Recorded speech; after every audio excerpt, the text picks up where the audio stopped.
the course. You need a plan. So quite often what will happen is people will see these online, you know, sign up for this free course, and what they'll do is they get really excited. They start thinking about how much money can be rolling in. We all know that property in most cases is going to be a sound investment over the long term. So it seems quite rational, and it seems to make sense why you'd want to go on the journey. But make sure you have a plan.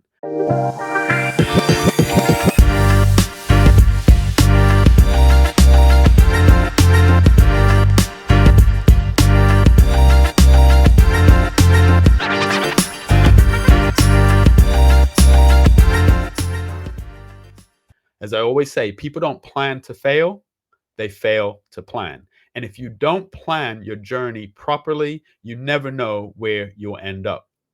The other thing to consider is make sure that you have a team. If you have a team in place, they'll be able to assist you with things such as going to look at the property and making sure that it's suitable. You'll have builders, you'll have people around you that have been down this road before who can direct you and give you more information. And another thing to consider, especially right now, is the renter's rights bill. Depending on when you watch this video, it may or may not be enforced, but the renter's rights bill is going to change the landscape in a lot of ways. I have a client who recently called me. We were in the process of exploring buy-to-let mortgages, and she said, "You know what? I've been watching the news. I've seen the changes that are happening, and I think I'll just buy a residential property." Now, that might be the best thing for you to do, because some people are buying a property and it's going to be their first property. So they decided, should I buy a residential property or should I buy a buy to let property and keep renting? So let's just go through the renter's rights bill. There's just three main points I'm going to go through because I have done another video where I go through more detail. I also did a episode with Pauline from the Smart Landlords group. If you guys don't know about the Smart Landlords group, it's a WhatsApp group where we have lots of landlords, we have mortgage brokers, solicitors, anyone you would need in order to start this journey. And the great thing about it, the WhatsApp group is free. Make sure you look in the link. It's managed really well, and you can get impartial advice. So you may put a question in the group and you'll have 5 people giving you an answer that is nuanced. Because remember, there is not one size fits all in the mortgage or in the property journey. There's going to be nuances. So regardless of, you hear things online, on social media, or even in the Smart Landlords group, you may hear things. This is general information.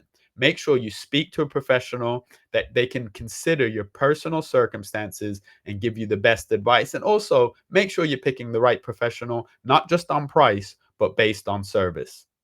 But let's look at the renter's rights bill. I love a good slide, so let's just go through the slide. One of 3 points with the renters' rights bill is it abolishes Section 21, so no fault evictions and fixed term tenancies. That means that all assured short tenancies will become periodic, so month by month. This gives both the renter and the landlord a different framework for how the lease looks. So landlords must rely on only the defined legal grounds under Section 8 to regain possession. So if you have a tenant that you're trying to get out of your property for one reason or another, you're going to need to make sure that you're following the correct procedure under Section 8. As I said, I've done other videos on that, so I'm not going to really go through Section 8 in this video. Make sure that you take a look at that. Another thing to consider is it's there to curb rent increases and prevent bidding wars. Now, this isn't good if you're considering being a landlord. This means that you may be stuck in a situation where your mortgage goes up if you're on a variable rate, and you're unable to pass that cost over to the tenant because you can't increase the rent. So rent can only be increased once per year via Section 13 notice and must align with the market value. Additionally, landlords and agents are banned from accepting offers above the advertised price to prevent bidding wars. Now, if you're looking for somewhere to rent, that's great. That's going to work in your favor. But if you're a landlord, and as I said, your mortgage rate has gone up, your expenses have gone up, there's things that have changed the way that you're looking at your income, you're not going to have as much flexibility as far as rent increases. So these are things to consider if you're thinking about becoming a buy to let property owner or becoming a landlord. Make sure you look into this bill. And then the third point is it's putting equality and fairness at the center of everything that happens. So the bill introduces a decent homes standard. So it's including some guidelines on mold and damp, and it expands the tenant's right to keep pets within reasonable terms. So if you're a pet lover, this is great for you. It prohibits discrimination based on benefits or family status, and also sets up a rental sector database plus a landlord ombudsman. In short, and in plain English, renters will have more rights. So if you have a renter that is looking at renting your property and they have pets, and maybe you don't want someone with pets, maybe you're not a pet lover and you know the damage that pets can do, maybe you don't want them in there. But this rights bill is going to give people more rights, or even the structure of people's families. And if they're on benefits, it will give them more rights. And if you're a renter, as I said, it's great for you. But if you've been a landlord for a while, you know that not all tenants are created equally, and some tenants they understand the law and they will abuse the law and therefore abuse your property and therefore potentially damage your property, and you then are losing money while you still have to pay a mortgage. So that's a little bit about the renters rights bill. If you need to know more, make sure you check out the other videos. But what you're here for today is to understand what a buy to let mortgage is. So in short, things that you're going to need to consider when you're thinking about a buy to let mortgage are: what are you going to use the property for? So, buy to let mortgages have different criteria than residential mortgages. They have different interest rates and they have different requirements as far as your deposit. So, a buy to let mortgage is a mortgage or property that you get for the sole purpose of renting out. Now, a key point in this is, who are you going to rent it to? If you're going to be renting it to friends or family, specifically family, it can be problematic as far as the mortgage process. Because one of the questions that I, as a mortgage broker, have to answer on the mortgage application on behalf of the client is, will they have friends or family living there, specifically family? Mortgages are designed, when it comes to the buy to let mortgages, are designed for you to be renting to a third party, not a family member. We all know that that can be a problem if you're renting to a family member, because let's just say that family member stops paying the rent. You may not want to enforce the things that you can enforce against a family member that you would against a stranger or just someone that's renting your property. So the lender is going to view that very differently, and it may be problematic, and you may find it very hard to find a lender that will do a buy to let mortgage if you plan on renting to family. And as always, you have to be 100% honest when you're taking out a mortgage. So you will never want to lie, be deceptive, have a ulterior motive. You always want to be honest, because there is a lender that will lend under pretty much every circumstance. So just be honest. Make sure that you're not committing mortgage fraud, because you're saying that you're going to rent to a third party, but in fact you actually are going to rent to a family member. And I've seen it go horribly wrong. So you may think you're doing the best thing, but in the long run, always do the right thing. The other thing to think about is, have you ever lived there? That's a question on the mortgage application. Now, you might be wondering, why do they need to know if you've ever lived there? This is usually the case when someone has purchased a council right to buy property. They've then lived in there for a while, and then maybe they've decided to upsize. They're out of the council discount period. So there's a period where, if you get a council right to buy property and you get this discount, that if you sell within a certain amount of time, that you will have to return some of the money. So what will happen a lot of the times is people will be out of that period. It may be 7, 10, 15 years later. They decide that they want to upgrade and then they want to buy another property, but they don't want to sell this property. They want to convert it to a buy to let property. The reason why the lender needs to know that is because in some cases it will be considered what's called a consumer buy to let. So a consumer buy to let means that you've lived in the property at some point in the past, and it can be problematic, and it will also be a different set of lenders and a different set of products. So make sure you speak to your mortgage broker. Make sure you disclose if you've ever lived in the property or if a family member has lived in that property. So that's an overview of some of the elements of a buy to let mortgage. The other thing is about you. So, are you a first time buyer? So, there are products that are suitable for first time landlords, first time buyers. So, first time buyer, first time landlord. That means you've never owned a property anywhere in the world at any point. So you're a first time buyer, but you're buying a buy to let property. So you don't intend on living in it. So that's considered a first time buyer, first time landlord. Some lenders aren't keen on that. They want to see that you've got experience having a mortgage. Others, as with everything, will consider that. So that's something that you need to consider. Have you ever had a mortgage in the past? Are you a high rate taxpayer? So the multiple for the rental income that they're going to ask for, the multiple will somewhat be determined by your tax bracket. I'm not giving tax advice or legal advice. Make sure you speak to an accountant. You'll need to make sure you have a team. This is one of the most underestimated elements of becoming a landlord. I think people think they can just go it alone. And sometimes it's because they don't want friends or family in their business, they're private people, but you need a team. You need a team of builders. You need maybe a letting agent. You need someone that's going to support you, even if it's your third or fourth time, because people will make mistakes. And it can be a very costly mistake if you purchase a property and you're unable to rent it, or if you have issues with tenants because you've gone online to get online templates for tenancy agreements. We went through the renters right bill earlier, so maybe you haven't understood some elements of it. So having the right team in place is going to help you avoid rookie mistakes. Have you done your research? So research the property, research the neighborhood, look at the neighbors, understand, are you going to be able to rent it? Is it near a college or university?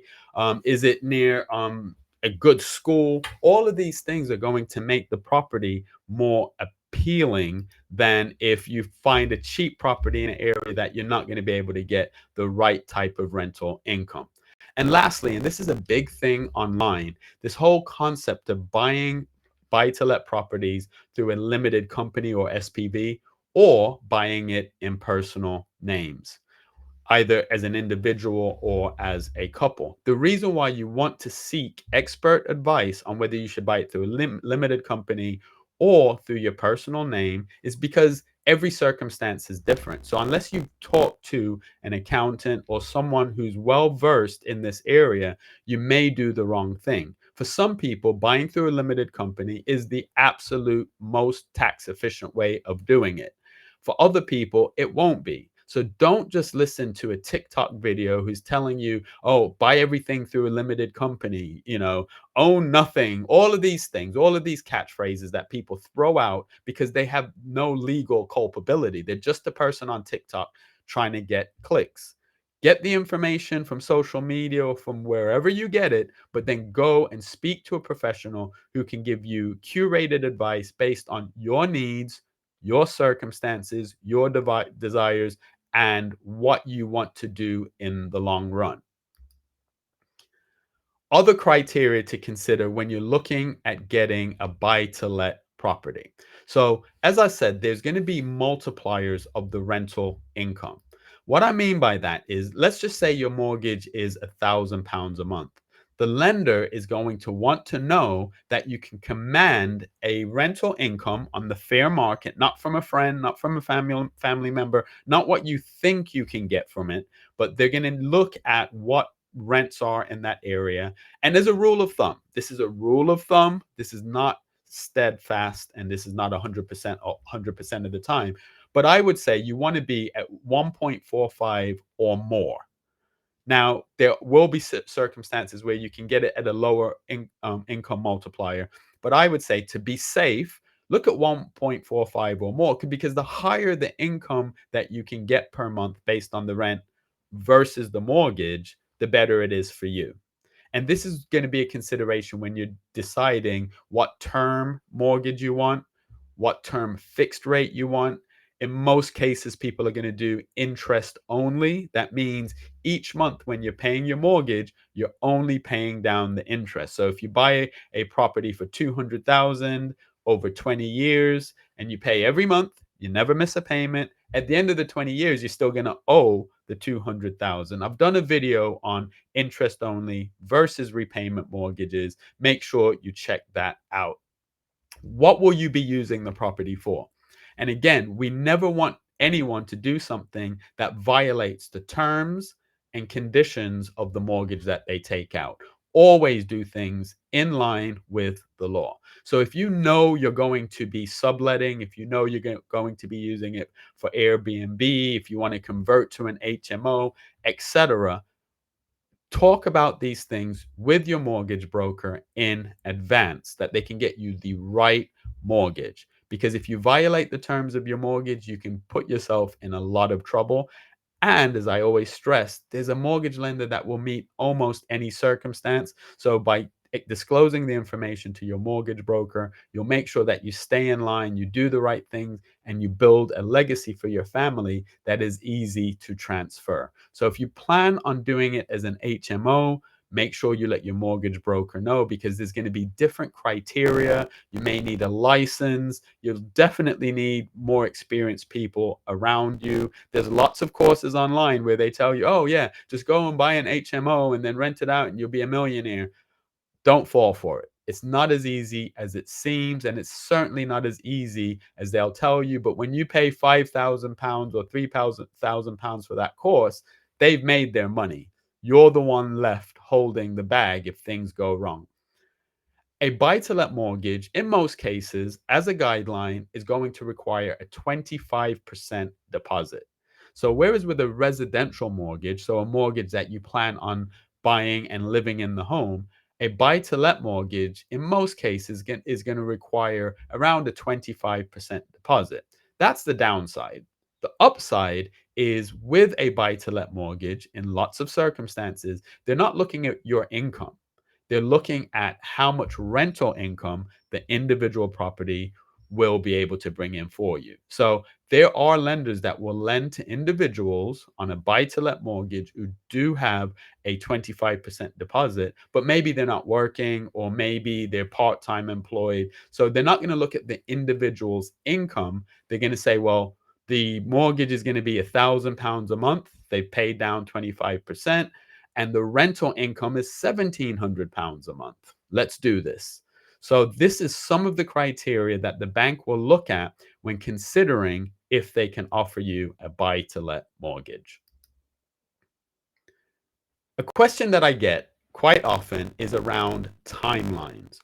Timelines can be very different, but on average, I would say make sure you give it about 4 to 6 months from the moment the offer has been accepted by the bank. So the bank has actually given you a formal mortgage offer. There's lots of things that need to happen before that, but once they've given you a formal mortgage offer, look at 4 to 6 months. It can take longer, it can be shorter. Let me caution you, because I get a lot of questions about this.